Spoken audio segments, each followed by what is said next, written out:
Madi Sissé Kali, originaire de Faraba au Mali, Mamadou Keïta, venu de Kissidougou en Guinée. Ce sont les frères obscurs, comme les décrivait l'écrivain Léopold Sédar Senghor. Noaga Ouedraogo de Tougué au Burkina. Ces soldats, venus des colonies, des héros souvent méconnus de la Seconde Guerre mondiale. Tirailleurs sénégalais, goumiers et tabors marocains, ces Africains anonymes ont pris la mer il y a 75 ans pour les plages de Provence, afin de libérer la France.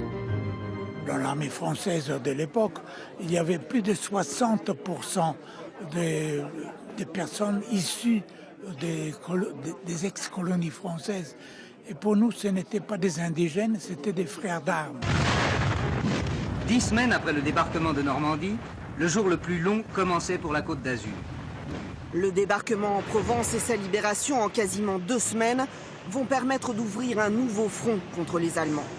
En 1944, l'armée française compte près de 600 000 hommes dont la majorité vient d'Afrique.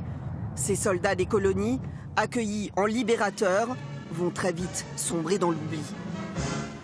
Dès la fin 1944, le processus de blanchiment, c'est-à-dire que dans les unités de l'armée d'Afrique, on a remplacé ces soldats, alors essentiellement d'Afrique subsaharienne, par des anciens maquisards, des résistants, des jeunes Français qui ont directement récupéré les uniformes et les armes au sein des mêmes unités.